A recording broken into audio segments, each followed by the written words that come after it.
Welcome to I dream. ఉపాధి కోసం Gulf దేశాలకు వెళ్తే అక్కడ పడ్డ చిత్రహింసలు అన్నీ ఇన్ని కావంటూ చాలామంది చెప్తుంటారు. ముఖ్యంగా మహిళలు అయితే అక్కడ వెళ్ళిన తర్వాత అరబ్ షేకులు తమ పట్ల అసభ్యంగా ప్రవర్తించడమే కాకుండా వ్యభిచార కోపంలోకి దింపుతుంటారంటూ కొంతమంది చెప్తుంటారు. మరి కొంతమంది అయితే ఉపాధి కోసం గల్ఫ్ తీసుకెళ్ళి అక్కడ తమని అమ్మివేసి అక్కడ బ్రోకర్ల రాజ్యంగా నడుస్తున్నట్టు మరికొంతమంది ఆరోపిస్తుంటారు. ఈ విధంగా వెళ్ళిన వాళ్ళందరూ కూడా నిజంగా అక్కడ గల్ఫ్లో చాలా ఇబ్బంది పడుతున్నారా, లేదు అపోహలా అనే విషయం అంతా మాట్లాడడానికి గల్ఫ్లో స్థిరపడిన గోదావరి కుర్రాడు ఒక అబ్బాయి ఉన్నాడు. ఆయన అడిగి అసలు వాస్తవం ఏంటో తెలుసుకుందాం. అంతకన్నా ముందు నిజంగా గల్ఫ్ వెళ్ళి బాధపడుతున్న వాళ్ళ ఒక ఇంటర్వ్యూ చూద్దాం ఒకసారి.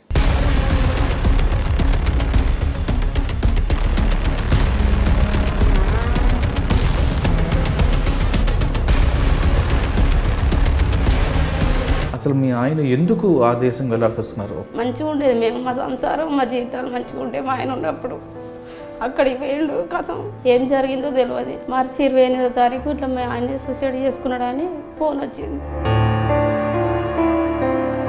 చిన్న ఏజెంట్లు ఉంటారు, వాళ్ళు ఏం లేదు పాస్పోర్ట్ తీసుకుంటారు, ఓకే నీకు వీసా వచ్చింది నువ్వు వెళ్ళిపో. అక్కడికి వెళ్ళిపోయిన తర్వాత ఈ విధంగా బాధలు, చాలా బాధలు అనుభవిస్తాం.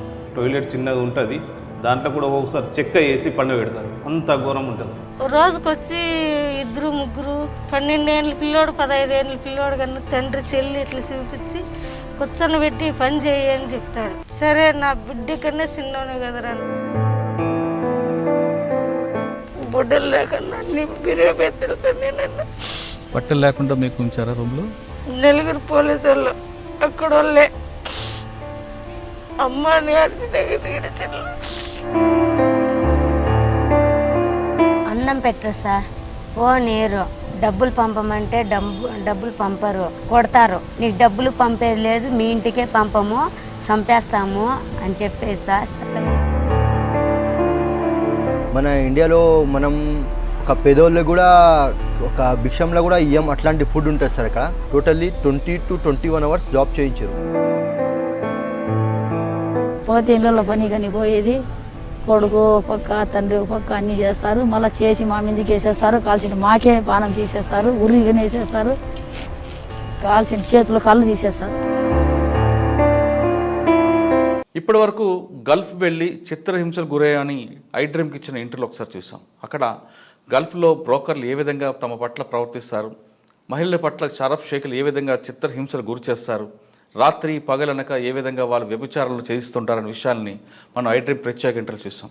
నిజంగా అదంతా జరుగుతుందా, లేదు అక్కడంతా కేవలం అపోహ, లేదు చదువుకున్న వాళ్ళ పట్ల అలాగ ఉంటారా, లేదు స్కిల్ లేని వాళ్ళు వెళ్ళిన తర్వాత అక్కడ పడే చిత్రహింసలు అనే విషయాన్ని ప్రస్తుతం గోదావరి జిల్లా చెందిన కుర్రాడిని అడిగి తెలుసుకుంటాం.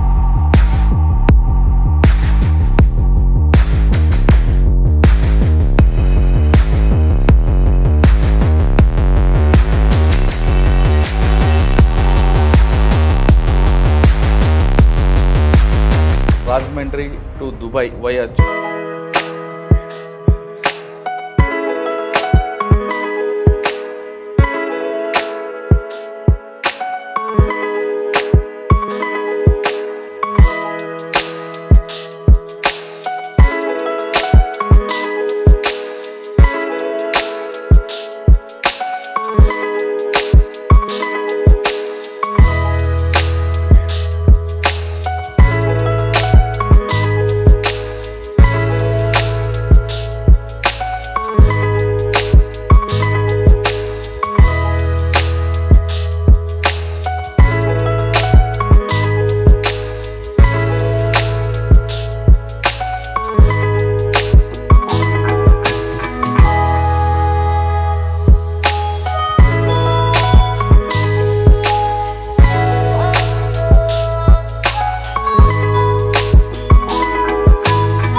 గాంధీ గారు చెప్పారని చెప్పేసి ఆ పాఠమే చెప్తూ ఉంటారు ఇప్పటికి కూడా. ఏది అర్ధరాత్రి అమ్మాయి రోడ్డు మీదే వెళ్ళడం లేదు, స్వతంత్రం రాలేదు, గాంధీ గారు ఎప్పుడే చెప్పారని చెప్తుంటారు. దుబాయ్ రండి, అక్కడ గాంధీ లేరు కానీ అమలు అవుతుంది అక్కడ. నేను మా పాపని మిడ్ నైట్ ఇక్కడ వదలలేను. దుబాయ్లో మా పాప ఒక్కతే దుబాయ్ అంతా తిరిగి వచ్చేస్తుంది. ఎందుకంటే ఆ ధైర్యం నాకు అక్కడ ఉంది. ఇక్కడ ఆ ధైర్యాన్ని మీరు ఇవ్వగలరా? గల్ఫ్ షేక్ కాదు, నేను చెప్తున్నా షేక్ లాగా. రండి, 1 మంత్ వీసాకి రండి, విజిట్ వీసాకి రండి, ప్రతి ఒక్కరికి జాబ్ దొరుకుతుంది అక్కడ. సార్ నమస్తే అండి. నమస్తే అండి. శివకుమార్ గారు ఫ్రమ్ రాజమండ్రి, చెప్పండి. ప్రస్తుతం దుబాయ్. ఎస్ సార్ మీరు ఇంటర్వ్యూ మీకు ఈ మధ్యన చూస్తుంటారు, గల్ఫ్లో చాలామంది ఇబ్బంది పడుతుంటారని, ఉద్యోగాల పేరు వెళ్ళిన తర్వాత అక్కడ అమ్మేస్తుంటారని, బాత్రూంలో పడుకుంటామని, బాత్రూంలోనే తింటుంటామంటూ కొంతమంది వీడియోలు పంపిస్తుంటారు. ఇంకా మహిళలు అయితే అక్కడికి వచ్చిన తర్వాత తమ పట్ల అరబ్ షేకులు తండ్రి కొడుకు అని చూడకుండా తమ పట్ల వ్యభిచారం చేస్తుంటారని, సెక్స్ చేస్తుంటారని, అర్ధరాత్రి అపరాధం చూడరని, వంట మనిషి పేరు మీద తీసుకెళ్ళిన తర్వాత చాలా ఇబ్బంది గురి చేస్తుంటారంటూ మాకు వీడియోస్ పంపిస్తుంటారు. అదేవిధంగా ఇండియాకి వచ్చిన తర్వాత మాకు ఇంటర్వ్యూ కూడా ఇచ్చారు. కానీ మీరు చూస్తుంటే మాత్రం చక్కగా గల్ఫ్లో దుబాయ్ అంటేనే మీకు చాలా ఇష్టంగా కనిపిస్తుంది, దుబాయ్లోనే స్థిరపడ్డారు. ఒక్కసారి నేను చెప్పిన అన్ని ప్రశ్నలకి నిజంగా జరుగుతుందా, లేదు జరగకుండా ఉండాలంటే ఏం చేయాలి? ఈ 2 ప్రశ్నలకు సమాధానం చెప్పే ముందు T Sivakumar Rajahmundry to Dubai via Chennai ఒకసారి జర్నీ చెప్పండి. Yes, thank you very much అండి. అండ్ ప్రేక్షకులందరికీ నమస్కారం. Thank you. ఫస్ట్ మేము ఇక్కడ జాబ్ చేసుకున్నది ఇండియాలో చాలా బాగుండేది. ఒక్కసారి మీరు మీ జర్నీ చెప్పండి. నాన్నగారు? నేను పుట్టింది రాజమండ్రి. సో మంచి ఫ్యామిలీలో పుట్టాను. ప్రతి వాళ్ళు పేరెంట్స్ అంటే మంచి ఫ్యామిలీ అంటారు. అవును. సో నా మట్టుకు మా పేరెంట్స్ ఏంటంటే, ముఖ్యంగా మా నాన్నగారు నన్ను గైడ్ చేసే విధానం కానీ, అంటే ఎక్కడికి వెళ్ళినా ఎలా ఉండాలి, ఎవరితో ఎలా ఉండాలి, చిన్నప్పటి నుంచి నేర్పించారు. అంటే సంస్కారం బాగా నేర్పారు. ఎస్, దీంట్లో ముఖ్య పాత్ర మా నాన్నగారిది. పెద్దల పట్ల ఎలా ఉండాలి, ఎలా ప్రవర్తించాలి. ఎస్. సో ఇప్పుడు ఆయన లేరు, నో మోర్. ఈవెన్ ఆయన చెప్పిన ట్రాక్లోనే నడుస్తూ ఉన్నాం, నేను కానీ, మా అన్నయ్య కానీ, మా అక్క కానీ. అంటే మేము 3 పిల్లలం. సో నేను చిన్నవాడిని ఇంట్లో. తర్వాత ఉద్యోగ నిమిత్తం అంటే ఏం చదువుకున్నారండి మీరండి? నేను మొదట డిప్లొమా ఫినిష్ చేసి హైదరాబాద్ వచ్చాను. హైదరాబాద్ వచ్చిన తర్వాత ఇంజనీరింగ్ చేసుకున్నాను, సిబిఎస్ఆర్ కాలేజ్, గట్కేసర్. సో ఇక్కడ హైదరాబాద్కి వచ్చిన తర్వాత చిన్న కంపెనీలో జీడిమెట్ల పెర్ఫెక్టమ్ ఇండస్ట్రీ, చాలా చిన్న కంపెనీ, దాంట్లో వర్క్ చేసుకున్నాను. 1250 రూపాయల శాలరీకి చేసుకున్నాను నేను. సో అది 1995. అంటే మీ జీవితం 1250 రూపాయలు స్టార్ట్ అయింది? ఎస్, అది 1995. ఓకే. సో స్టార్ట్ చేసుకొని ఆ కంపెనీ ఎండిఏ నాకు సూచనలు ఇచ్చారు, నువ్వు మంచి డ్రాఫ్ట్స్మెన్వి, మాన్యువల్ డ్రాఫ్ట్స్మెన్వి, so you better to learn particular course అని చెప్పి ఒక కోర్స్ ఆయన సజెస్ట్ చేశారు. ఏ కంపెనీ ఎండి అలా సజెస్ట్ చేయరు, ఎందుకంటే ఒక వ్యక్తి బయటకు వెళ్ళిపోతే వాళ్ళకే లాస్. ఆయన నన్ను సజెస్ట్ చేస్తే నేను అమీర్పేట వచ్చి ఒక సంస్థలో నేర్చుకున్నాను, క్యాడ్ నేర్చుకున్నాను. అక్కడి నుంచి ఈ సంస్థ వాళ్ళు నా అబిలిటీని చూసి వీళ్ళు రిక్రూట్ చేసుకున్నారు నన్ను. సో ఆ వేలో జీడిమెట్ల నుంచి అమీర్పేటకి షిఫ్ట్ అయ్యాను. సో ఆ వేలో అక్కడి నుంచి నేర్చుకుంటూ నేను ఓన్గా ఇన్స్టిట్యూట్ పెట్టుకున్నాను కుక్కటిపల్లి హౌసింగ్ బోర్డులో. సో పెట్టిన తర్వాత ఒక 2-3 ఇయర్స్ రన్ చేశాను, చాలా బాగా రన్ అయింది. తర్వాత నా డ్రీమ్ కోసం ఆలోచించాను, ఎన్నాళ్ళు చేస్తాం ఇట్లా, నాకంటూ ఒక సపరేషన్ ఉండాలి, అంటే మంచి రికగ్నిషన్ ఉండాలి. దెన్ ఒక సాఫ్ట్వేర్ ఉంది మా దాంట్లో, ఆ సాఫ్ట్వేర్ నేర్చుకోవాలంటే ఒక కంపెనీలో జాయిన్ అవ్వాలి. దానివల్ల కిర్బీ బిల్డింగ్ సిస్టమ్స్ అని చెప్పి పాషా మైలారంలో ఉంది. అవును. దాంట్లో జాయిన్ అయ్యాను నేను. దాంట్లో 2007 to 2010 దాంట్లో కంటిన్యూ చేశాను నేను. సో దాంట్లో నా సాఫ్ట్వేర్ నేర్చుకోవడం జరిగింది, సాఫ్ట్వేర్ ప్రొఫెషనల్స్ వచ్చి టీచ్ చేయడం జరిగింది. అక్కడ నేర్చుకున్నాక నేను బెంగళూరు షిఫ్ట్ అయ్యాను, అదే సాఫ్ట్వేర్ మీద డెవలప్మెంట్. బెంగళూరు నుంచి పాండిచేరి షిఫ్ట్ అయ్యాను, తర్వాత చెన్నై షిఫ్ట్ అయ్యాను. సో చెన్నై ఉండేసరికి నా పిల్లలు కరెక్ట్గా ఎడ్యుకేషన్కి వచ్చారు. అంటే చెన్నై వెళ్ళకముందు మీరు హైదరాబాద్ ఉన్నప్పుడు పెళ్ళయిందా? హైదరాబాద్లో పెళ్ళయింది. 2005లో నా మ్యారేజ్ అయింది. Love marriage? No, arranged. Arranged marriage అయిన తర్వాత నాకు పాప 2008లో పుట్టింది. సో పుట్టిన తర్వాత నాకు బెంగళూరు ఆఫర్ వచ్చింది, కానీ వెళ్ళలేదు. 2010 జనవరిలో బెంగళూరు వెళ్ళాను నేను. అక్కడి నుంచి 2011 పాండిచేరి వెళ్ళాను. అక్కడి నుంచి 2013 చెన్నై వెళ్ళాను, ఇంకా అక్కడ స్థిరపడ్డాను. ఎందుకంటే ఇన్ని కర్ణాటక తిరిగారు, పాండిచేరులు, చెన్నైలోనే సెటిల్ అవ్వాలి ఎందుకు అనుకున్నారు? చెన్నై వెళ్ళేసరికి మా పాప మా బాబు ఎడ్యుకేషన్కి వచ్చారు కరెక్ట్గా.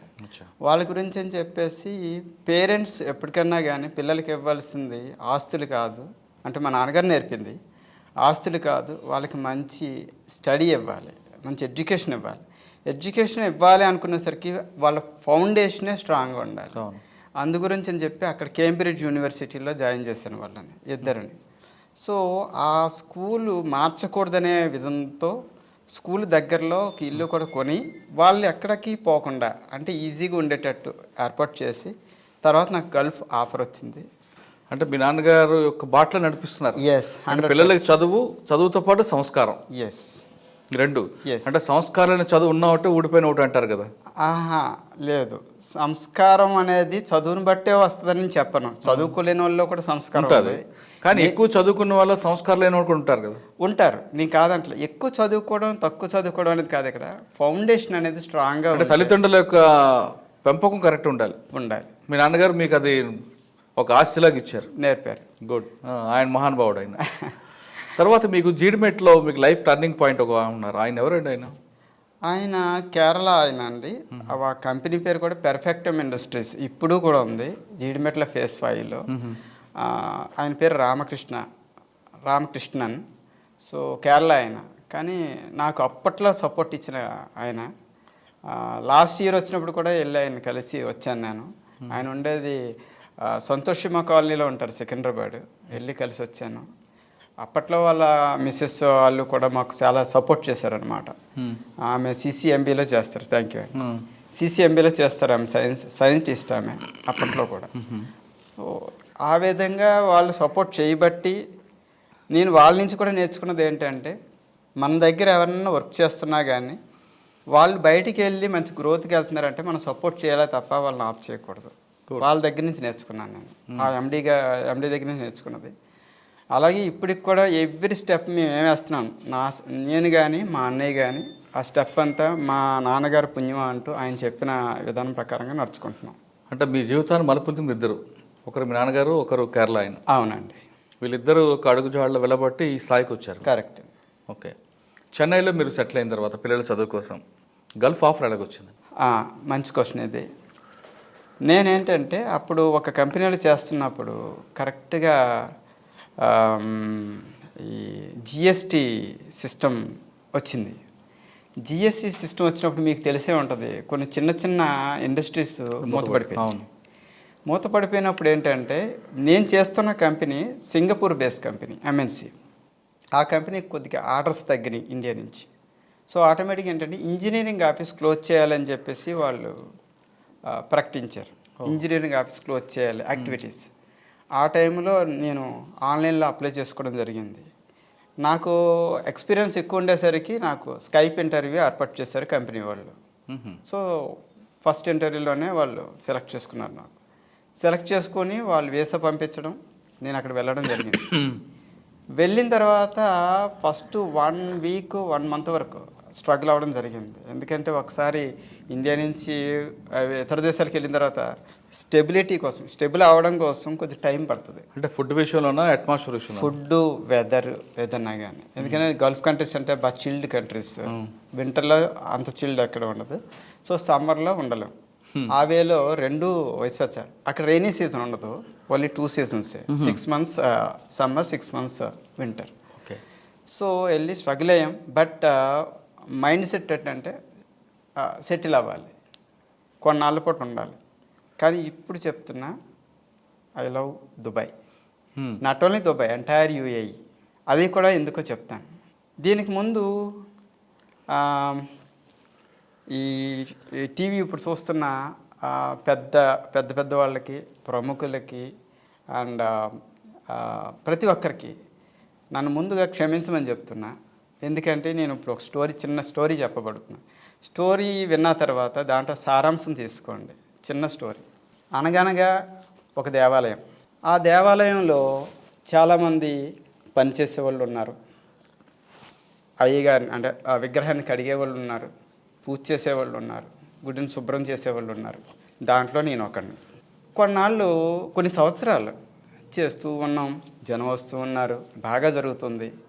తర్వాత నాకు వేరే ప్రదేశానికి వెళ్ళి వేరే టెంపుల్ని చూద్దాం, ఇక్కడ క్రౌడ్ ఎక్కువ ఉన్నారు కదా, వేరే ప్రదేశానికి వెళ్ళి చూద్దాం అని చెప్పేసి నేను ఆ గుడి నుంచి ఇంకో గుడికి వెళ్ళాను.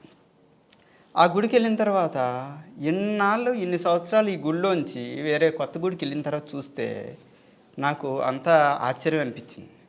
ఎందుకంటే ఈ గుడి కొన్ని వేల సంవత్సరాల నుంచి ఉంది, ఆ గుడి కొత్తగా కట్టుంది.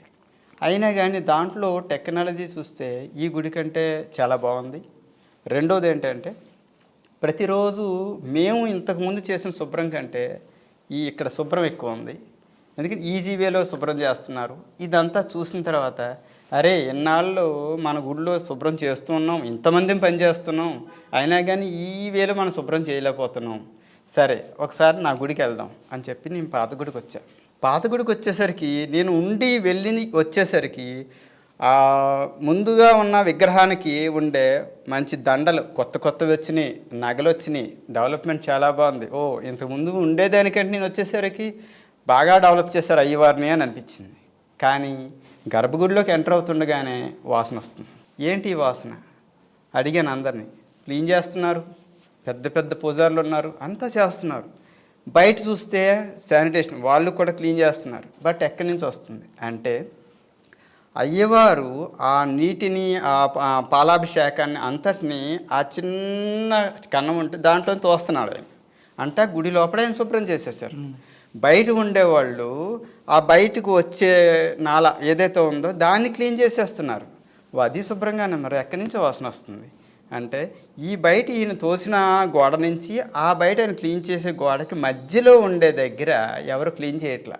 అయ్యవారు ఆ కన్నంలో చేయి పెట్టట్లేదు, బయటని క్లీన్ చేసేవాడు ఆ కన్నంలో చేయి పెట్టట్లేదు. అంటే ఆ కన్నం దగ్గర డస్ట్ లేదా మడ్ అనేది పేరుకుపోయి అక్కడి నుంచి దుర్వాసన వస్తుంది.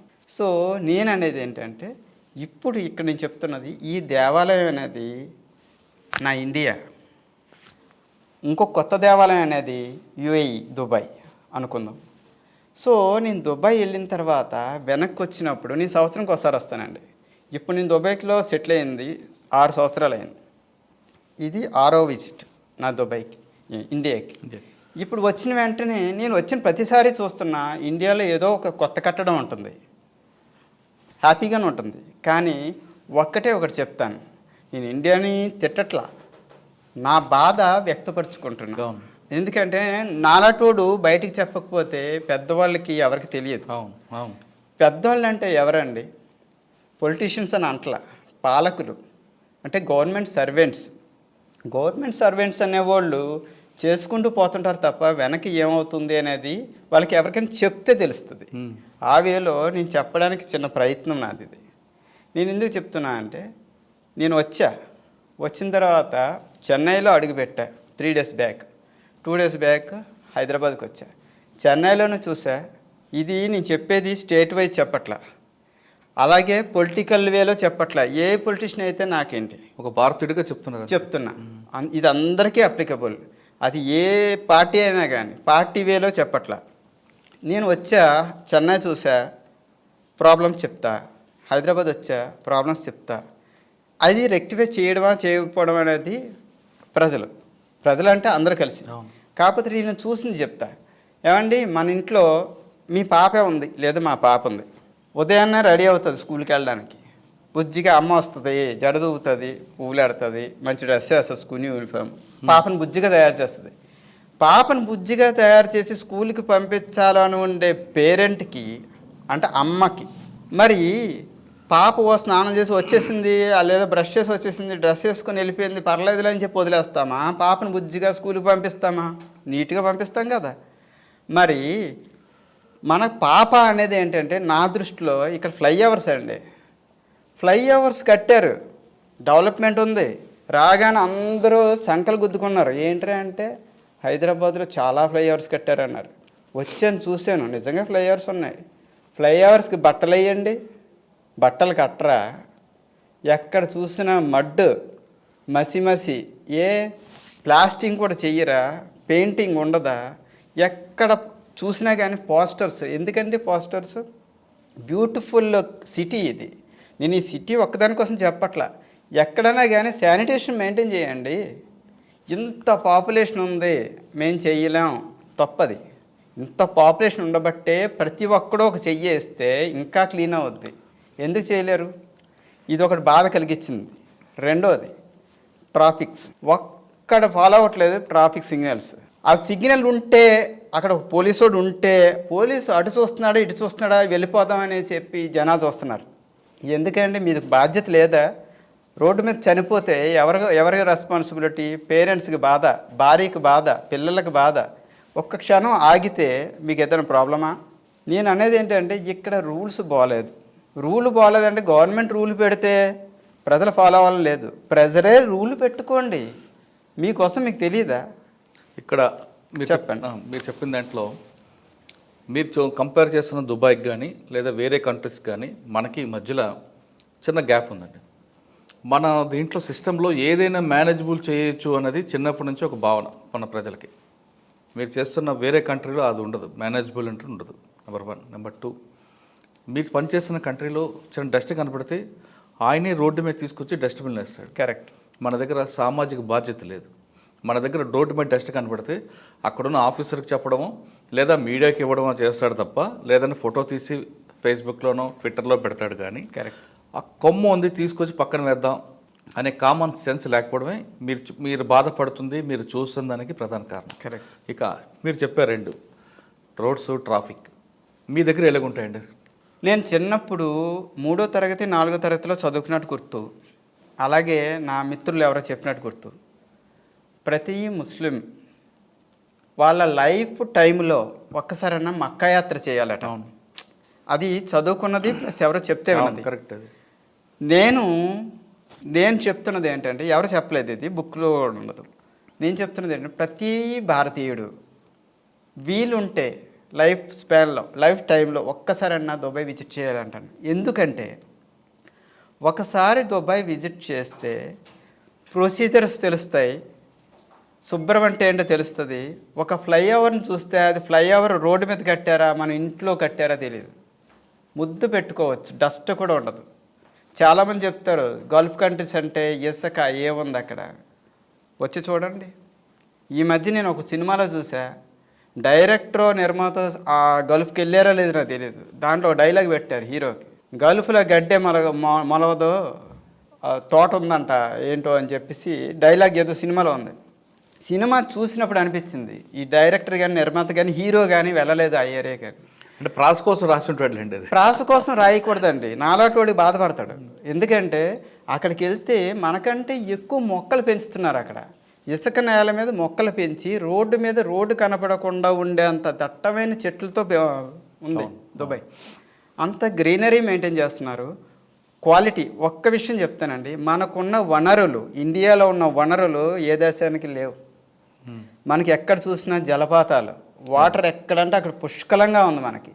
ఎక్కడున్నా కానీ రోజు ఇడిసి రోజు వాటర్ ఇవ్వడం, లేదంటే వాటర్ స్కేర్సిటీ. చెన్నై వెళ్ళండి, వాటర్ కొనుక్కోవాలి.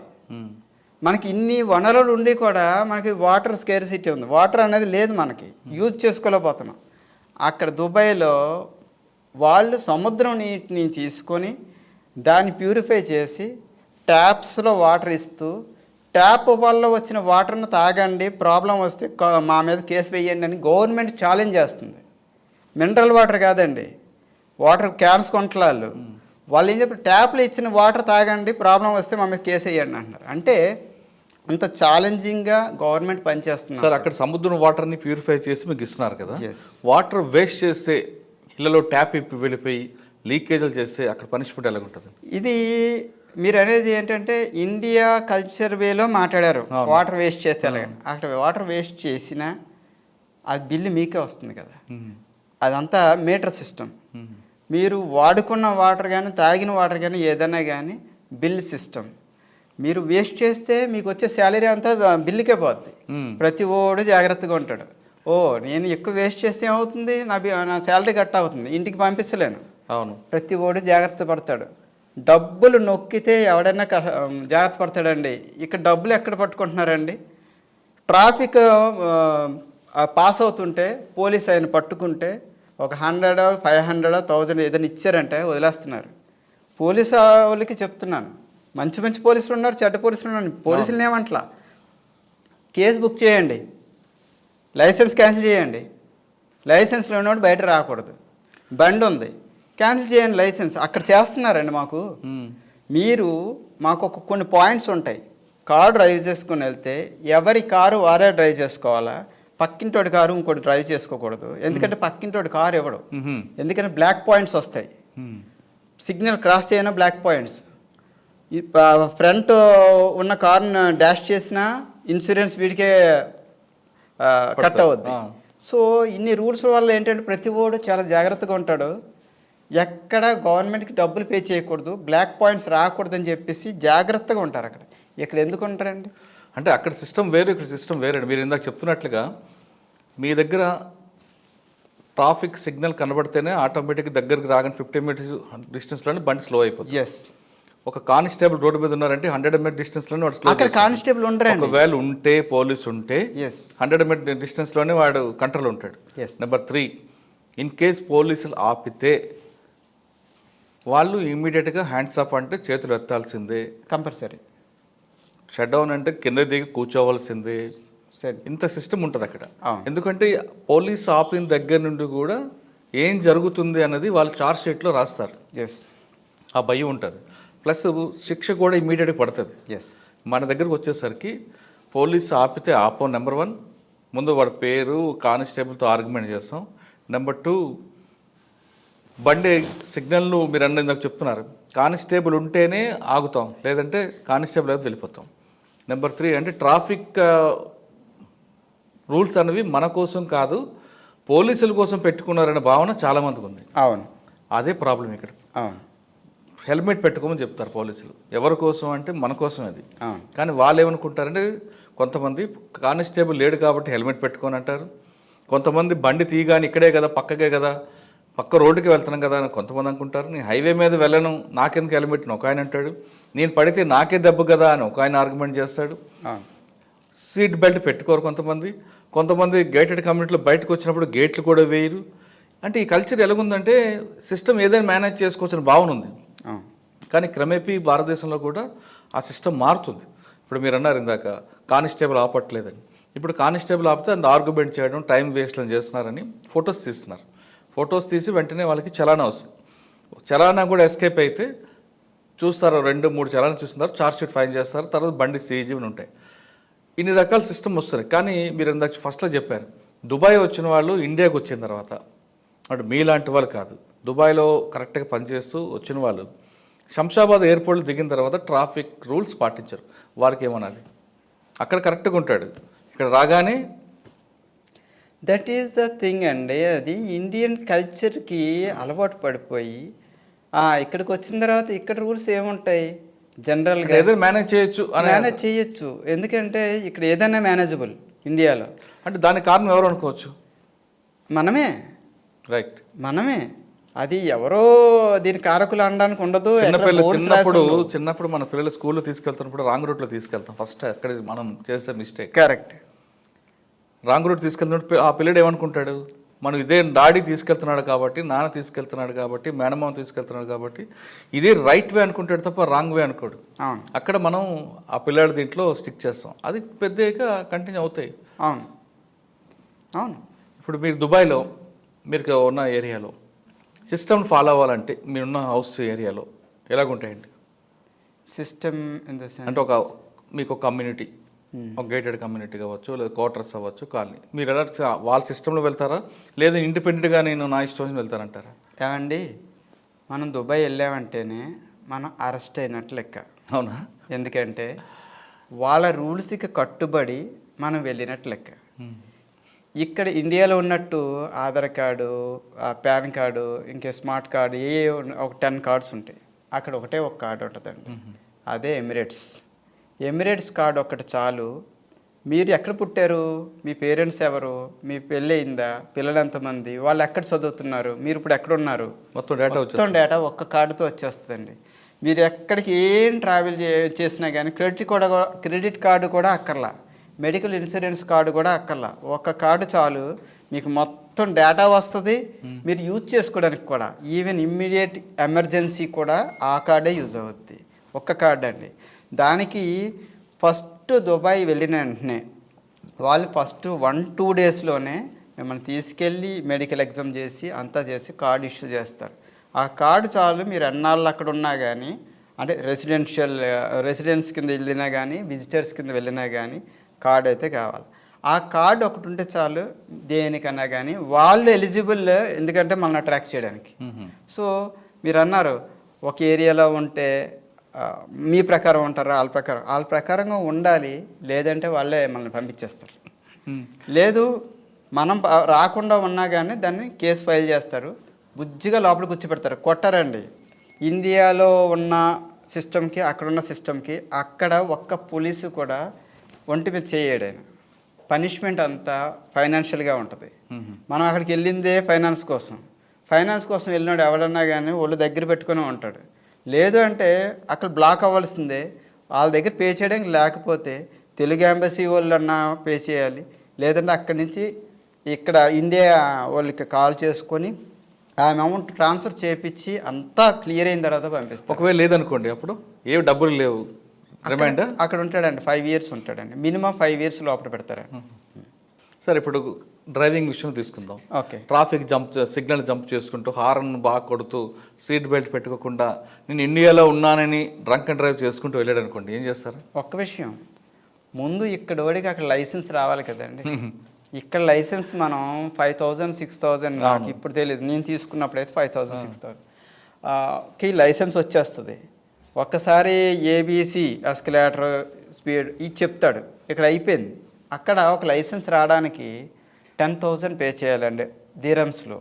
అంటే మన కరెన్సీలో 2.5 lakh, 2 lakh నుంచి 2.5 lakh. సో అక్కడ హెవీ వెహికల్ కూడా అది లైసెన్స్ రావాలంటే మినిమం మీరు అది పే చేసుకోవాలి. పే చేస్తే లైసెన్స్ రాదు. మీకు 6 months పాటు ఆ ట్రైనింగ్ ఉంటుంది. ట్రైనింగ్లో 10 tests ఉంటాయి.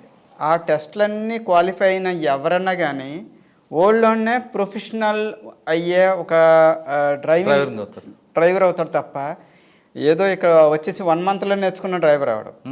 ఒక్కసారి అక్కడ డ్రైవింగ్ నేర్చుకుంటే, అది కూడా చెప్తాను, అక్కడికి వెళ్ళి ఒకసారి డ్రైవింగ్ నేర్చుకోండి. ఎందుకంటే ప్రొఫెషనాలిటీ ఉంటుంది అక్కడ. అందువల్ల అక్కడికి వెళ్ళి ర్యాష్ డ్రైవింగ్ చేస్తా, డ్రంక్ అండ్ డ్రైవ్ రైసెస్ ఇవన్నీ ఉండవు. 6 months డ్రైవింగ్ టెస్ట్ పీరియడ్, దాంట్లో అన్నీ పోతాయి, అన్నీ మర్చిపోతాడు, ఆటోమేటిక్గా సెట్ అయిపోతాడు. ఓకే సార్, ఇప్పుడు దుబాయ్లో కష్టాల గురించి మనం ముందు అనుకున్నాం టాపిక్ అది. అవును, సాధారణంగా ఇక్కడ నుంచి ఇండియాలో ఉండి లేదా మన తెలంగాణ రాష్ట్రం కానీ ఏపీ రాష్ట్రం నుంచి చాలామంది దుబాయ్ వచ్చేస్తారు. అవును, ఏదో రకంగా దుబాయ్ వెళ్దాం, డబ్బులు సంపాదిద్దాం, మీలాంటి చూసి కట్టలు తీసుకొద్దాం, వీళ్ళు కొనుక్కుందాం అని అంటారు. అంటే ఆశ పడడం తప్పు కాదు, రైట్? వస్తారు, వచ్చిన తర్వాత మీ బాత్రూంలో పడుకున్నాం, మాకు అన్నం సరిగ్గా పెట్టట్లేదు, లేదు ఆ మహిళలు అయితే వంట పని కోసం వచ్చాం, వంట పని కన్నా మాతో వేరే పనులు చేస్తున్నారు అంటూ ఇంటర్వ్యూలు ఇస్తుంటారు. అది నిజంగా అక్కడ వాస్తవంగా అది జరుగుతుంటుందా అంత క్రూరంగా? లేదు వీళ్ళు దాన్ని మ్యానిపులేట్ చేస్తున్నారు అనుకోవాలా? నేను ఈ మధ్య యూట్యూబ్ కొన్ని ఛానల్స్ చూశానండి. కొన్నిట్లో చూస్తే ఇలా వచ్చినాయి. నేనైతే దీన్ని ఒప్పుకోను. ఎందుకంటే మళ్ళీ చెప్తున్నా మన వాళ్ళందరికీ, ఒక ప్రదేశాన్ని పొగుడుతున్నామంటే నా ప్రదేశాన్ని తిడుతున్నట్టు కాదు, ఉన్నది వాస్తవం చెప్తున్నాను నేను. రైట్ అండి, తప్పేం కాదు అది. ఎస్, దుబాయ్ అనేది ఎలా చూస్తారంటే అండి, అక్కడ ఉండే షేక్స్ కానీ వాళ్ళంతా చాలా రెస్పెక్ట్ ఇస్తారు. అది ప్రొఫెషనల్స్కనే కాదు, ప్రతి ఒక్కరికి. ఇండియన్ వచ్చాడు అంటే చెప్పాలంటే ఇండియన్ కాదండి, అక్కడున్న పాపులేషన్ మొత్తం కలిపితే 1 crore. 1 crore పాపులేషన్ అంటే మీకు టోటల్ తీసుకుంటే 1 lakh square meters ఏరియా ఉండే total UAE 1 lakh square kilometers. 1 lakh square kilometers ఉండే యుఏఈలో 1 crore పాపులేషన్ ఉంటే దాంట్లో ఒరిజినల్ పాపులేషన్ ఎమిరేటీస్ అంటే షేక్స్ వాళ్ళు ఉండేది 12% అండి. Remaining 88% Indians, Pakistanis, Philippines and all remaining experts. So మీరు దాన్ని బట్టి కన్సిడర్ చేయండి. అక్కడ ఉండే 12%, 13% ఒరిజినల్ మెంబర్స్ ఇంతమందిని లీడ్ చేస్తున్నారంటే నాట్ ఏ జోక్. ప్లస్ వాళ్ళు పిలుస్తున్నారు, రండి మా దగ్గర బిజినెస్ చేసుకుంటారా. ఎంత తక్కువ ప్రైస్కి మనకి లైసెన్స్ ఇస్తారో తెలుసండి. అక్కడ 5,000 dirhams పెట్టుకొని బిజినెస్ పెట్టుకోండి. లైసెన్స్ 5,000 dirhams అంటే మీరు 1 lakh నుంచి 1.5 lakh అండి రిజిస్ట్రేషన్.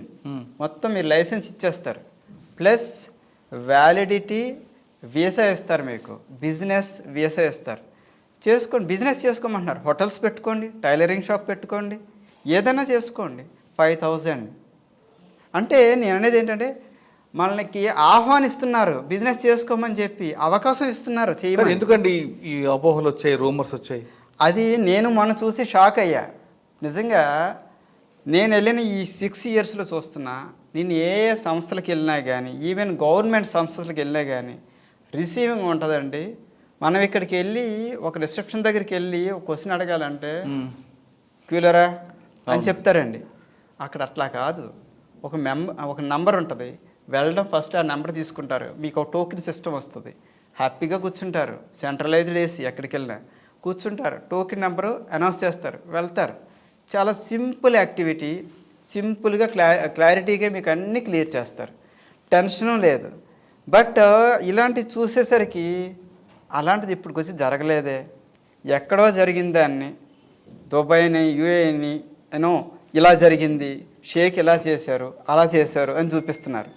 నేను ఒకటైతే చెప్పగలనండి, ప్రొఫెషనల్గా ఏదైనా మంచి మీన్స్ ఏజెన్సీస్ ఉంటాయి. నేను ఎవరికి ఏజెన్సీని పేరుని చెప్పేవాడిని కాదు, ఎందుకు నాకు తెలీదు. కొన్ని ఏజెన్సీస్ ఉంటాయి, రిప్యూటెడ్ ఏజెన్సీస్ ఉంటాయి. ఆ ఏజెన్సీస్ పట్టుకొని వెళ్ళండి. బట్ ఏ ఏజెంట్ని పడితే ఆ ఏజెంట్ని పట్టుకొని వెళ్తే ఏజెంట్స్ ఎలా ఉంటారంటే, ఇక్కడ ఒక ఏజెంట్ ఉంటాడు, వాడికి ఇంకొకడు అక్కడ ఉంటాడు, ఇక్కడ నుంచి కొంతమందిని పంపిస్తున్నాను రా అని చెప్తాడు, వాడు వీసా పంపిస్తాడు. వీసా పంపించడం చాలా ఈజీ అండి. నేను ఇప్పుడు పంపిస్తాను, ఈ మందికి కావాల్సిన వీసా క్రియేట్ చేస్తాను. వీసా పెట్టడం కష్టం కాదు. వీసా అటు నుంచి ఎవడో పెడతాడు, వీళ్ళందరినీ పంపిస్తే వీళ్ళు ఫ్లైట్ ఎక్కిన వెంటనే నన్ను పంపించాడు, నేను వెళ్ళిపోతున్నావు దుబాయ్ అని చెప్పి అనుకుంటాడు. అక్కడికి వెళ్ళిన తర్వాత వాడేం చేస్తాడు, అందరికి కలిపి ఒక అకామిడేషన్ ఏర్పాటు చేస్తాడు.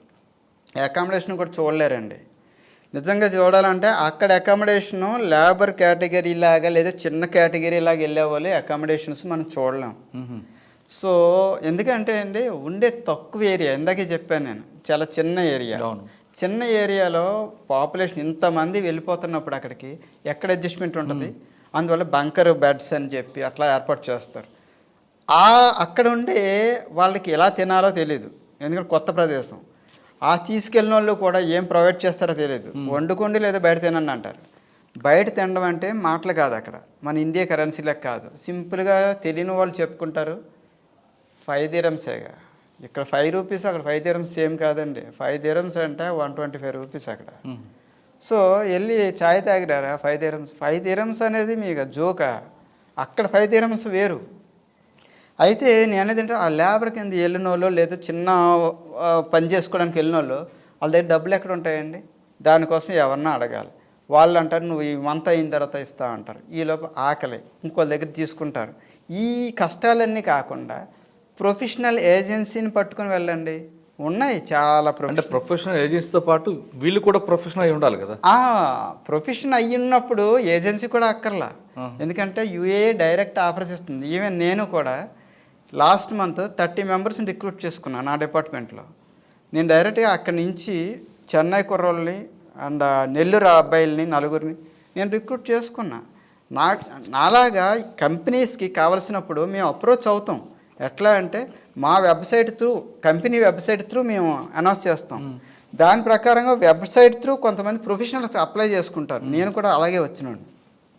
సో మేము సెలెక్ట్ చేసుకుంటాం. బట్ లైక్ కుకింగ్ చేసేవాళ్ళు వాళ్ళంతా వెబ్సైట్లోకి వచ్చి అప్లై చేసుకునేంత నాలెడ్జ్ ఉండదు వాళ్ళకి. సో వాళ్ళు ఏంటంటే ఎవరైనా తెలిసిన వాళ్ళు అంటే ప్రొఫెషనల్స్ తెలిసిన వాళ్ళు ఉంటే, సార్ అక్కడ ఏమన్నా మాకు ఏజెన్సీస్ ఉంటే, అక్కడ రిజిస్టర్డ్ ఏజెన్సీస్ ఉంటే ఇవ్వండి అని చెప్పి ఆ రిజిస్టర్డ్ ఏజెన్సీస్ త్రూ అప్లై చేసుకోవచ్చు వాళ్ళు. లేదు బెస్ట్ ఏంటంటే ఎవరు లేరు ఏమీ తెలియదు అనుకుంటే విజిట్ పాస్ మీద రావచ్చు. 30 days విజిట్ పాస్ మీద రావచ్చు. వచ్చి వాళ్ళు అక్కడ 1 month పాటు వాళ్ళు ఏ కేటగిరీయో ఆ కేటగిరీలో జాబ్ ఎత్తుక్కోవచ్చు. ఎందుకంటే అక్కడ కొన్ని కాంట్రాక్టర్స్ ఉన్నారు. ఆ కాంట్రాక్టర్స్ ఇలా వచ్చిన వాళ్ళని ఈజీగా తీసుకుంటారు. Already available at Dubai, person is available at Dubai, so work is there, so easily they can able to provide that job. Okay. If people are applying from year, so అక్కడి నుంచి నువ్వు రా అని చెప్పి పిలవరు, ప్రొఫెషనల్ పిలుస్తారు. ఎందుకంటే ప్రొఫెషనల్కి discount ఇస్తుంది government. ప్రొఫెషనల్కి ఈ బిలో ప్రొఫెషనల్ కేటగిరీకి గవర్నమెంట్ డిస్కౌంట్ ఇవ్వదు. So what ever visa cost and everything will be they will charge directly. ఈ ఛార్జ్ వీళ్ళు బేర్ చేయరు కాబట్టి ఇక్కడి నుంచి పిలవరు. వీళ్ళు 1 month వీసా ఎవరికైనా నేను చెప్తున్నానండి, గల్ఫ్ షేక్ కాదు, నేను చెప్తున్నా షేక్ లాగా, రండి 1 month వీసాకి రండి, విజిట్ వీసాకి రండి, ప్రతి ఒక్కరికి జాబ్ దొరుకుతుంది అక్కడ.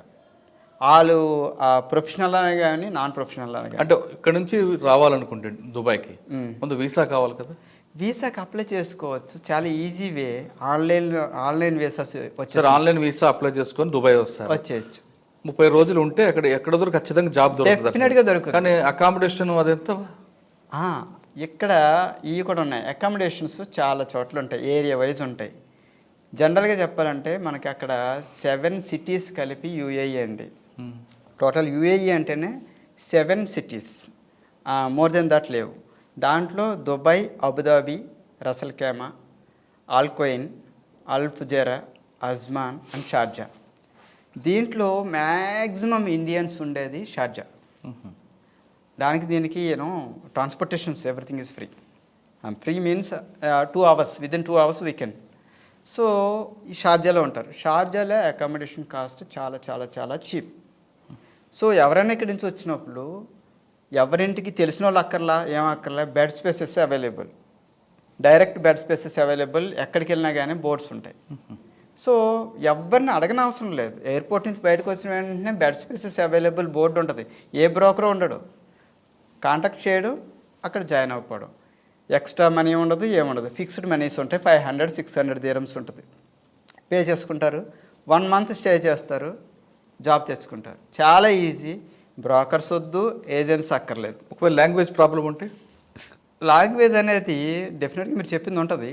హిందీ అనేది కామన్ లాంగ్వేజ్ అండి ఎక్కడికి వెళ్ళినా కానీ దుబాయ్లో.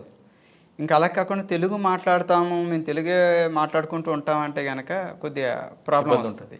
ఓకే. మరి భోజనాలు దాని సంగతి అండి? భోజనాలు ఎక్కడంటే అక్కడ మన హోటల్సే ఉంటాయండి.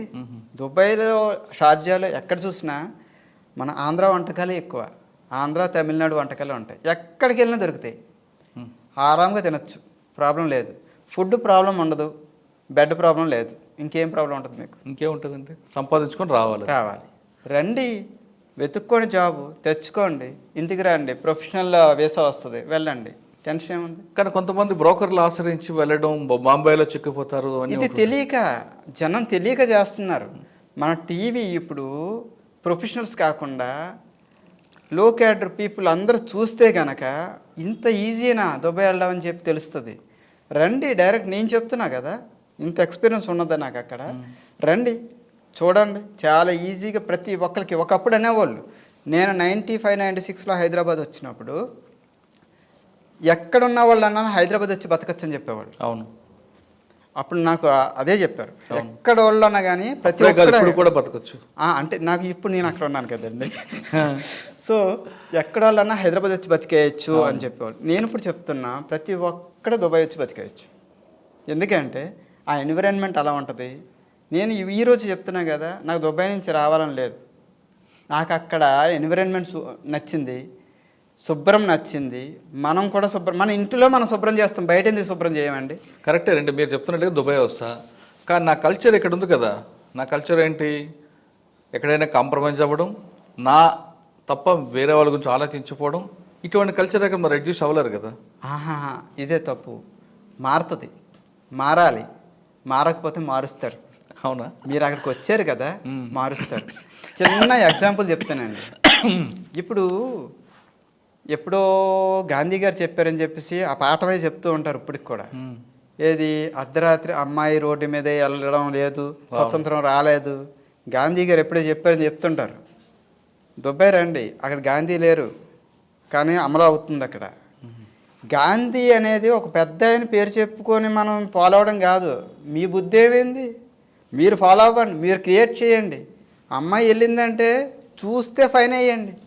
అక్కడ ఒక అమ్మాయి వైపు ఎవరు చూడరు. అది చిన్నపిల్ల కానీ పెద్ద పిల్ల కానీ ఒక కార్డు ఉంటుంది, మెట్రో కార్డ్ అని. మెట్రో కార్డ్ అంటే బస్సుకి కానీ ట్రైన్కి కానీ ఒకటే కార్డు అండి. ఇక్కడ టికెట్ అని అమ్మేది కూడా ఉండదు.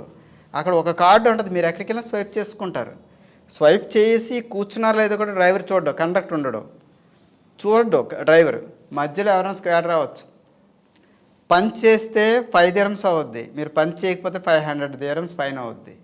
ఏ టైంలోనైనా ఎవరైనా రావచ్చు. దానికోసం అని చెప్పి ప్రతి ఓడు పంచ్ చేస్తాడు.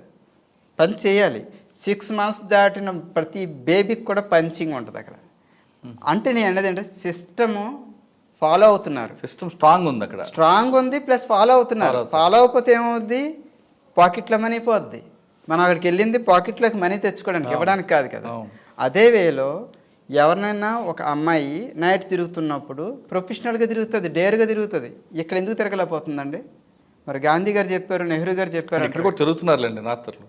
ఏమండి ఇక్కడ తిరుగుతున్నారు లేదని నాకు ఇంకా తెలియదు. బట్ నేను మా పాపని మిడ్ నైట్ ఇక్కడ వదలలేను. దుబాయ్లో మా పాప ఒక్కతే దుబాయ్ అంతా తిరిగి వచ్చేస్తుంది. ఎందుకంటే ఆ ధైర్యం నాకు అక్కడ ఉంది. ఇక్కడ ఆ ధైర్యాన్ని మీరు ఇవ్వగలరా? నాకు తెలియదు. ఇవ్వగలరా? ఇవ్వగలచ్చు. నేను పాపను పంపించాను. మీరు భయంతున్నారు కానీ ఇక్కడ తిరగచ్చు, అటువంటి భయాలని లేవండి. సరే, అంటే నేను అనేది ఏంటంటే నా కంపారిజన్ ఎందుకు చేస్తున్నానంటే, నా ఇండియా, నా దేవాలయం ఇది, దీన్ని కూడా పునరుద్ధరించాలి. ఆ ఫ్లైఓవర్స్ని డెవలప్ చేయాలి, మనుషులు మెథడాలజీ మార్చాలి. ప్లస్ మీరు అన్నట్టు అక్కడికి వస్తే షేకులు ఇబ్బంది పెడుతున్నారు, ఇది అదే, అది కాదండి. అది ఎంతవరకు నిజం అనేది కూడా నాకు తెలియదు, కానీ నిజం కాదని నేను చెప్పగలను. నేను చూస్తున్నాను నా కళ్ళతో. ఓకే సార్, దుబాయ్లో తెలుగువారు ఎవరైనా ఇబ్బంది పడితే వాళ్ళని ఆదుకోవడానికి ఏమైనా అసోసియేషన్ లాంటివి ఉన్నాయా? తెలుగు అసోసియేషన్ ఉందండి అక్కడ. వాళ్ళకి దాంట్లో మెంబర్షిప్పే అక్కర్లేదు. దాన్ని అక్కడ వెబ్సైట్ ఉంది, దాంట్లో వాళ్ళకి ఇమ్మీడియట్గా ఇన్ఫర్మేషన్ ఇస్తే వాళ్ళే అప్రోచ్ అవుతారు, మనం ఎక్కడికి వెళ్ళక్కర్లా. ఉందండి. ఓకే, అక్కడ అదేవిధంగా తెలుగు దుబాయ్ వచ్చిన తర్వాత కొంతమంది కేసులు ఇరుక్కొని జైలు పాలవుతుంటారు, మరి కొంతమంది హాస్పిటల్లో చనిపోతుంటారు. ఒకవేళ కేసులు ఇరుక్కున్న వాళ్ళని సలహాలు ఇవ్వడానికి ఏమైనా ఈ మీరు చెప్పిన అసోసియేషన్ సహకరిస్తుందా? అదేవిధంగా హాస్పిటల్లో ఉండి చనిపోతే ఆ మృతదేహాలని ఇండియా పంపడానికి కూడా సహకరిస్తుందా?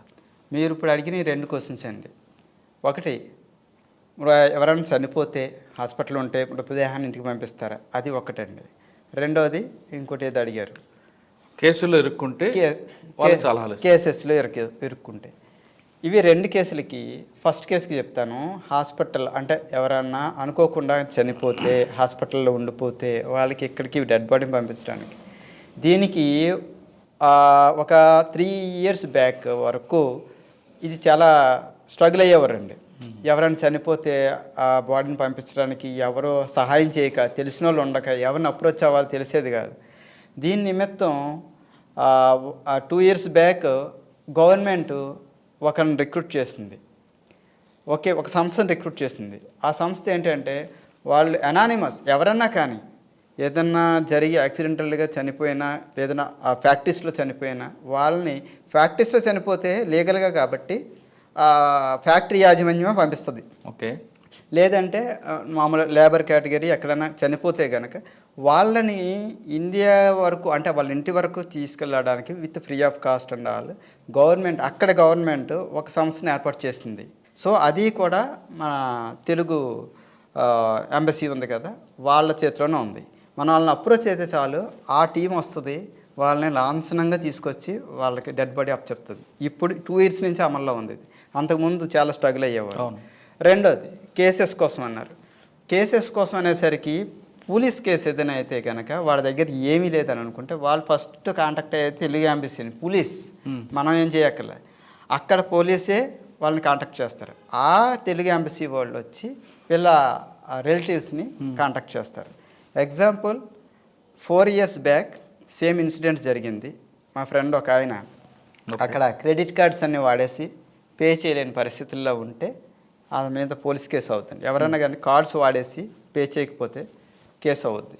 ఆ వేళ ఆయన దగ్గర కేసు పెట్టారు. ఆయన వీసా కూడా ఎండింగ్లో ఉంది. సో అందువల్ల ఆయన పంపించలేకపోయారు, ప్లస్ కేసు వేశారు.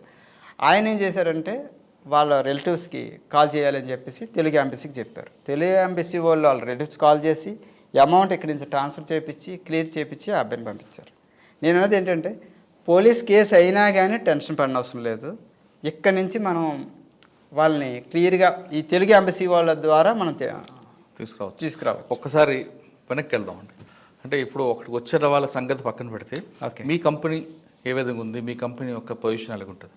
సో మా కంపెనీ వచ్చి అది ఆఫ్షోర్ కంపెనీ అండి, ఫ్యాబ్టెక్ ఇంటర్నేషనల్ లిమిటెడ్. చాలా పెద్ద కంపెనీ, గ్రూప్ ఆఫ్ కంపెనీస్ ఉన్నాయి అది. సో మస్కెట్లో ఉంది, మాకు సౌదీలో ఉంది, అండ్ యూఏఈలో త్రీ ఏరియాస్లో ఉంది.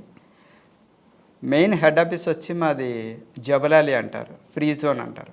ఎందుకంటే ఇది separate government, again Dubai versus this is separate government. So rules కూడా దుబాయ్ రూల్స్, మీ ఈ జబలాలి రూల్స్ డిఫరెంట్. సో మేము ఫ్రీ జోన్లో ఉంటాం, secured. Dubai it seems secured, this is more than that, super secured. Yes. So company కూడా చాలా మంచి company. అది ఓన్ చేసిన ఫౌండరు కూడా కర్ణాటక ఆయన అనమాట. సో మంచి కంపెనీ. మేము మా కంపెనీకి అంటే ఎవరు వచ్చినా కానీ ఆహ్వానిస్తాం. మాకు చాలా సెక్టర్స్ ఉన్నాయి. ప్రొఫెషనల్స్ ఎవరన్నా కానీ మేము తీసుకుంటాం. వచ్చినట్టు నేను లీడ్ చేస్తుంది నా engineering department, head of the department కింద ఉన్నాను నేను. సో టీం అంతా నేనేం చేస్తానంటే ఫస్ట్ కావాల్సిన స్కిల్ ఉండే వాళ్ళని, దట్టు ఫస్ట్ ఆంధ్ర, తమిళనాడు పీపుల్ని తీసుకుంటాను. నేను ఎందుకు చెప్తున్నా అంటే నేను బేసిక్గా ఆంధ్ర. సో నేను పెళ్లి చేసుకున్న అమ్మాయి తెలంగాణ. సో నేను తెలంగాణ, హైదరాబాద్ కూడా ఆంధ్ర. వాళ్ళ పేరెంట్స్ తాడేపల్లి కూడా అనుకుంటారు. లేదు, వాళ్ళ పేరెంట్స్ నిడదవోళ్ళు. వాళ్ళు వచ్చి ఎప్పుడో ఇక్కడ సెటిల్ అయిపోయారు. వాళ్ళు పుట్టిందంతా ఇక్కడ. మేము ఇప్పుడు సెటిల్ అయింది చెన్నై. అందువల్ల 3 స్టేట్స్ని కవర్ చేసుకోవడం కోసం ఎక్కడ ప్రాబ్లం వచ్చినా, ఇప్పుడు నేను చెప్పిన ప్రాబ్లమ్స్ అన్నీ ఒక ఆంధ్ర కాదు, తమిళనాడు కాదు, తెలంగాణ కాదు, మన దేశం కోసం చెప్తున్నా. నాకు ఇవన్నీ క్లీన్ చేయాలా. నేను ఒక్క సలహా ఇస్తానండి. మీరు మంచి డైరెక్టర్, సినిమా తీస్తున్నారు. సినిమా తీసేవాడికి ఎప్పుడు వ్యూ ఎలా ఉంటుందంటే నేను బాగా తీసాను ఉంటుంది, కానీ చూసేవాడికి తెలుస్తుంది ఎక్కడ ప్రాబ్లం ఉందో. మా ఇంజనీరింగ్లో కూడా డ్రాయింగ్ చేసేవాడికి ఆ బగ్స్ తెలియవు. దాన్ని చెక్ చేయడానికి ఒక పర్సన్ పెడతాం మేము. ఆ చెక్కర్ అంటాం మేము. వాడు చెక్ చేసినప్పుడు ఈ ప్రాబ్లమ్స్ అన్నీ బయటకు వస్తాయి. అలాగే మీ గవర్నమెంట్ సెక్టర్లో ఎంప్లాయీస్గా కాకుండా కొంతమంది రిప్రజెంటేటివ్స్ని పెట్టండి, మాలాటోళ్ళని. వేరే కంట్రీస్లో ఉండే రిప్రజెంటేటివ్స్ని. దానికి ఒక శాలరీ పే చేయాలని అక్కర్లా, ఒక రిప్రజెంటేటివ్ పదం పడేయండి. దేశానికి సేవ చేయడానికి మాలాటోళ్ళు చాలామంది ఉంటాం. ఏది ఇంప్లిమెంటేషను సలహాలు తీసుకోండి. మేము పెద్దవాళ్ళం కాదు, మాకున్న పరిధిలో చెప్తాం. డెవలప్ చేసుకుందాం, మన కంట్రీని మనం శుభ్రం చేసుకుందాం. ఎందుకు చేయరో నాకు అర్థం కాదు. దానికంటూ రిక్రూట్ చేయాలా, ఈ పార్టీ ఓనే రిక్రూట్ చేయాలా? పార్టీకి అతీతం అండి ఇది. దేశం మీద ప్రేమతో చెప్తున్నాను. పార్టీలను పక్కన పెట్టండి, అందరం కలిసి చేసి మన దేశాన్ని మనం శుభ్రం చేసుకుంటాం. ఓకే, దుబాయ్లో కరప్షన్ ఎలాగ ఉంటుంది? కరప్షన్ అనేది నిల్లండి. కరప్షన్ అనేది నిల్లు. ప్లస్ నేను ఇంకొకటి చెప్పాలనుకున్నాను. కరప్షన్ అని మీరు అన్నారు కాబట్టి అక్కడ బెగ్గింగ్ ఉండదు. కరప్షన్ అనేది నేను ఎందుకు చెప్తున్నా అంటే, మీరు ఒక క్యాబ్కి వెళ్ళారంటే కనుక క్యాబ్ ప్రైస్ సపోజ్ 9.5 పిల్స్ అయిందండి. 9.5 మీరు 10 dirhams పే చేశారు. 0.5 పిల్స్ మీరు వెనక్కి తీసుకుంటారు, ఇచ్చేస్తాడు, ఉంచుకోడు. ఇక్కడ అంటాం 12 అయిందంటే 15 ఎదురు ఉంచుకో అంటాం. నువ్వు ఉంచుకోనా ఎందుకన్నా? 8 రూపీస్ నీకు ఎక్కువైందా? 8 dirhams అక్కడ వదిలే. 1 dirham ఈక్వల్ టు 22 రూపీస్. మీరు 8 dirhams వదిలేయండి, అక్కడ వదలరుగా. ఎందుకంటే అక్కడ డబ్బుల కోసం వెళ్ళారు, వదలరు. ఇక్కడ వదిలేస్తారు. అంటే రూపీస్ని మీరే తక్కువ చేస్తున్నారు. మన రూపాయి తక్కువని మీరే చేస్తున్నారు. ఎందుకు తక్కువ చేస్తారు? ఇక్కడ రూపాయి మనకే ఎక్కువ, అక్కడ dirham వాళ్ళకి ఎక్కువ. అట్లా అనుకుంటే బాగుంటుందిగా. చేయరు. హోటల్ దగ్గరికి వచ్చిన ఎక్కడికి వచ్చిన ఎవడో సెల్యూట్ కొడతాడు, వాడికి 10 రూపీస్ 20 రూపీస్ ఇస్తారు. ఎక్కడేండి మీకు డబ్బులు అయ్యి మీకు ఎక్కువ నాకు ఇవ్వండి నేను అంటే పెట్టుకుంటా. మనం ఇవ్వకపోయినా వాడు వదలరు కదా. అదే తప్పు అంటున్నా, అది మేనేజ్మెంట్ తప్పు. హోటల్కి బయట సెక్యూరిటీని పెట్టిన హోటల్ మేనేజ్మెంట్ వాడు ఇన్స్ట్రక్షన్స్ ఇచ్చుకోవాలి, ఎవరికి సెల్యూట్ కొట్టి డబ్బులు తీసుకోకు, నువ్వు బెగ్గరో కాదు, ఐఎమ్ పేయింగ్ శాలరీ, ప్రొఫెషనల్గా ఉండమని చెప్పండి. వాడేమో సెల్యూట్ కొట్టి డబ్బులు తీసుకుంటే లోపలికి ఉండే ఎవరే అన్ని డబ్బులు తీసుకున్నావుగా, నేను నీకేమీ ఎక్స్ట్రా ఇవ్వక్కర్లేదు. ఏంటది? ఎక్కడే కాదండి, నేను ఎయిర్పోర్ట్లో దిగినప్పుడు ఆ వాష్రూమ్కి వెళ్తుంటే ఒకటి సెల్యూట్ కొడుతున్నా, నాకు అక్కడే వచ్చింది ఇండియాలో, చెన్నైలో దిగిన వెంటనే. ఈ మారరా మేనేజ్మెంటే మార్చాలండి, వాళ్ళు మారరు. మనం మార్చడానికి ట్రై చేద్దాం, ఎడ్యుకేట్ చేద్దాం. సెల్యూట్లు కొట్టి డబ్బులు తీసుకుని బెగ్గింగ్ కాదు మనది. ఇండియా అనేది చాలా పెద్ద కంట్రీ అండి. మన పాపులేషన్ 150 crores ఉన్న ఈ పాపులేషన్లో దాంట్లో మన ఏరియా కంపేర్ చేసుకుందాం. యూఏఈ ఏరియా వచ్చి 1 lakh square kilometers అంటే మనది ఎంత ఉందండి? 33 lakh square kilometers. 33 lakh square kilometers ఎంత ఉంది? 1 lakh ఎంత ఉంది? అక్కడ 1 crore ఎంత ఉంది? 150 crore ఎంత ఉంది? మనం అనుకుంటే చేయలేమండి. చేయొచ్చు. మీరు ఇందాక చెప్పారు కదా ఫస్ట్లో, మీకు మన దగ్గర సామాజిక స్పృహ తక్కువ ఉన్న వాళ్ళు ఎక్కువ ఉన్నారు. తక్కువ అని మనం సరిపెట్టుకోకూడదండి, అవేర్నెస్ తీసుకొద్దాం. ఇలా తెలిసిన వాళ్ళు కనీసం కొంతమంది ఒక్కల మారినట్టే చేద్దామండి ఏదో ఒకటి. అదే చెప్తున్నా, గవర్నమెంట్ని కానీ పోలీసుని కానీ ఎవరిని తప్పుపడ్డానికి కాదు, మీ వంతు మీరు చేస్తున్నారు. కానీ బగ్స్ ఏమున్నాయో మాలాంటి సాధారణ ప్రజలకు తెలుస్తాయి, ప్లస్ వేరే చోట ఉండే వాళ్ళకి కంపారిజన్ తెలుస్తుంది. అందరూ యూజ్ చేసుకోండి, డెవలప్ చేద్దాం.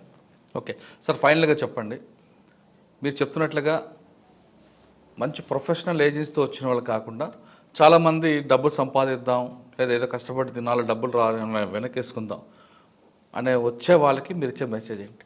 అంటే వాళ్ళ దగ్గర ప్రొఫెషనల్ లేదు, స్కిల్ లేవు, ఏదో వెళ్దాం డబ్బులు సంపాదిద్దాం అనే ఆలోచన ఉంటారు. ఏమండి, దుబాయ్ వస్తే ఎవరైనా డబ్బులు సంపాదిస్తారు. అది ఇలా ఏ రకంగా ఆ రకంగా అని చెప్పడానికి లేదు. నేను అనేది ఏంటంటే, ఎవరో తెలియదు మేము వచ్చి డబ్బులు సంపాదించాలి అనుకుంటే వాళ్ళు డ్రాప్ అవడం బెటర్ అండి. ఎందుకంటే వాళ్ళు వాళ్ళ చేతిలో పడి ఈ చిత్రహింసలు పెట్టేది షేకులు కాదండి, బ్రోకర్స్, ఏజెంట్స్ పెడితే ఏజెంట్స్ ఒక టోపీ కట్టుకుంటాడు, షేక్ అని చెప్పుకుంటాడు. ఆ చూసి షేక్ అని చెప్పేసి షేక్ మీద వీళ్ళు చెప్తున్నారు.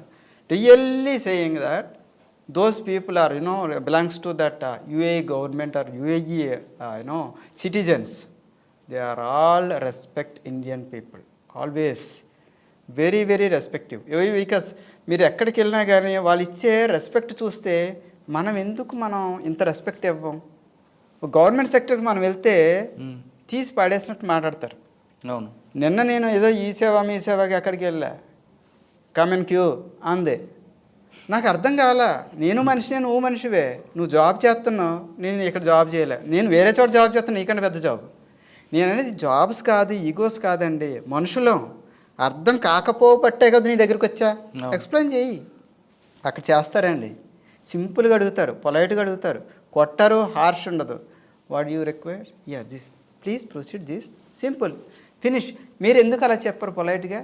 అంటే మీ దగ్గర క్రౌడ్ తక్కువ, ఇక్కడ క్రౌడ్ ఎక్కువ, నెంబర్ 1. నెంబర్ 2, మీరు చెప్తున్నట్లుగా అక్కడ వచ్చే వ్యక్తి కూడా పొలైట్గా మాట్లాడతాడు, ఇక్కడ లైన్లో ఉండే వ్యక్తి హార్ష్గా మాట్లాడతాడు.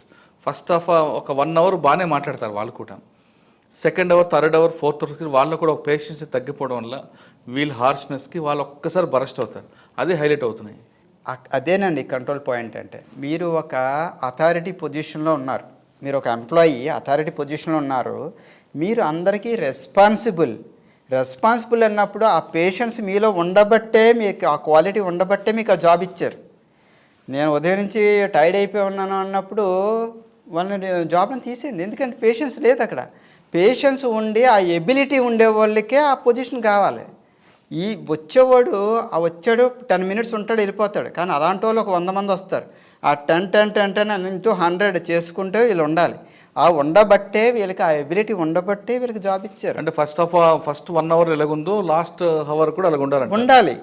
అదే అంట, ప్రతి భారతీయుడు ఒక్కసారి దుబాయ్ వస్తే, నేను చెప్పి ఇంతసేపు ఇంటర్వ్యూ నేను చెప్పక్కర్లా, ఒక్క ఆఫీస్కి వెళ్ళినా, ఏ ఏరియాకి వెళ్ళినా మీరు ఈజీగా మీరే చెప్తారు 10 మందికి దుబాయ్ ఈజ్ గ్రేట్ అండి. మీ ఇంటర్వ్యూ వింటున్నాను కాబట్టి నాకు తొందరగా రావాలంది అయితే. నేను ఆహ్వానిస్తున్నా అండి. నేను చెప్తున్నా కదా, దుబాయ్కి రండి. వాట్ ఈస్ దుబాయ్ చూడండి. నేను అనేది ఇక్కడ ఇంకోటి ఏంటంటే, మనకి మంచి మంచి కట్టడాలు ఉన్నాయి ఇక్కడ. కట్టడాలు ఉన్నా కానీ నైట్ అయ్యేసరికి ఒక లైట్ ఉండదు, ఒక అందంగా చూపించే ప్రక్రియ ఉండదు. అంటే పవర్ ఉండదు.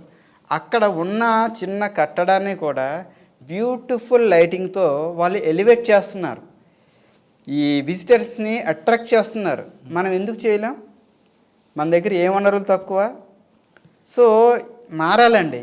ఇది మారాలంటే దుబాయ్ రావాల్సిందే. దుబాయ్ వచ్చి ఒక్కసారి ప్రతి ఇండియన్ ఒక్కసారి దుబాయ్ రావాలన్నది నా కోరిక. నిజంగా చెప్తున్నా. సార్ టూరిస్ట్గా రావాలంటే ఏం చేయాలండి?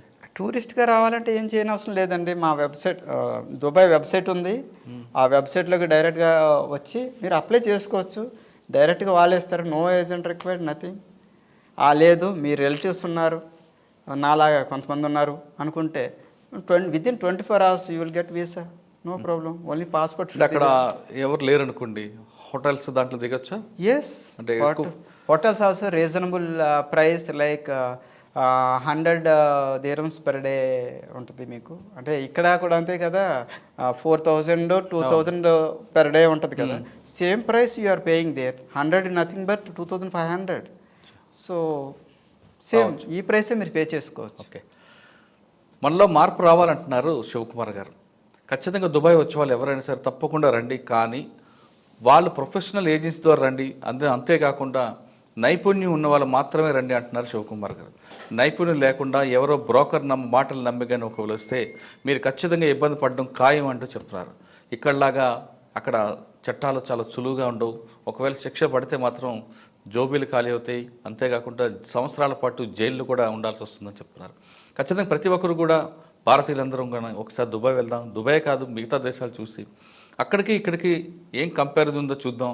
మనలో ముందు మార్పు రావాలి. ఎప్పుడు కూడా ప్రభుత్వం మీదే నిందేయకుండా ఒక సామాజిక స్పృహాన్ని తీసుకొచ్చి సామాజిక బాధ్యతగా ప్రతి పౌరుడు కానీ చేపడితే మన దేశం కూడా రాబోయే కాలంలో అద్భుతమైన దేశంగా ఉండే అవకాశం ఉంది. ఇది శివకుమార్ గారితో ఎక్సలెంట్ ఇంటర్వ్యూ. వచ్చే వారం మరో గెస్ట్ మళ్ళీ కలుద్దాం. ఇంతవరకు నమస్తే. Thank you sir.